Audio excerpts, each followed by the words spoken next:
Hello, this is your boy Miguel for the Mobile Mechanic 757. This is for you mobile mechanics.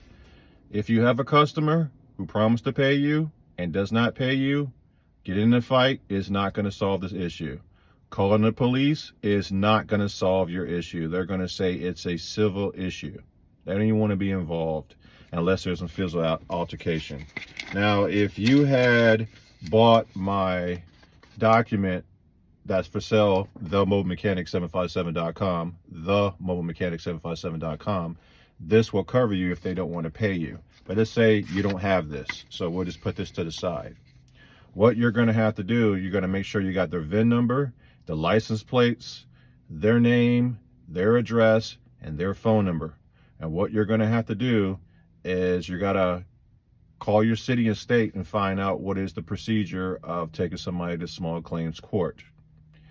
If you've already put money in it and everything else, you bought the parts and all that, have all your receipts. By the way, most of my communication is via text, and the reason why it's via text because that's a legal form of communication. So I will ask the customer, do you agree to this price? Once they say that, it doesn't matter what they say or I say. Once you do the estimate and they sign it, now they also agreeing with that too. You need to take all this information to court. Do not be threatening them. Do not be going crazy, because if they get you on film doing something freaking stupid, you done blew in your whole entire case. And they're going to say, hey, look everybody, and put you on Facebook and all that and try to, destroy your name through your own behavior. Once you get to court, in the city of Hampton, I'm just giving an example, they mediate. And you can choose to do the mediation. I would do the mediation if I were you. You would actually fill all your information, subpoena them, blah, blah, blah.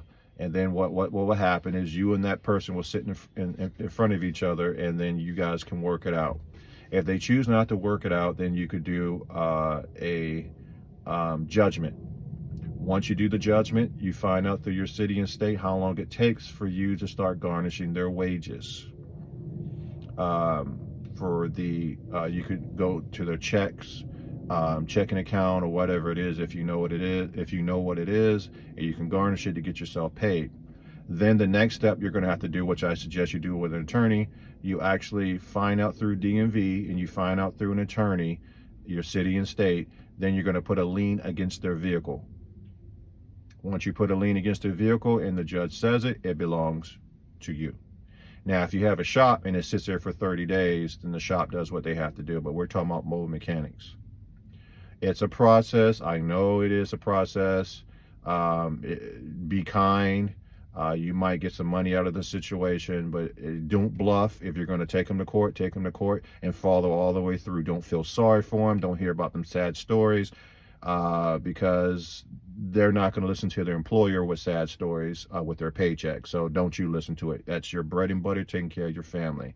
This is just small, similar tips I can give you to get yourself paid, to protect yourself. Have this document. This document is 3 pages with their initials and signature, will cover you 100%, and you will have their keys already.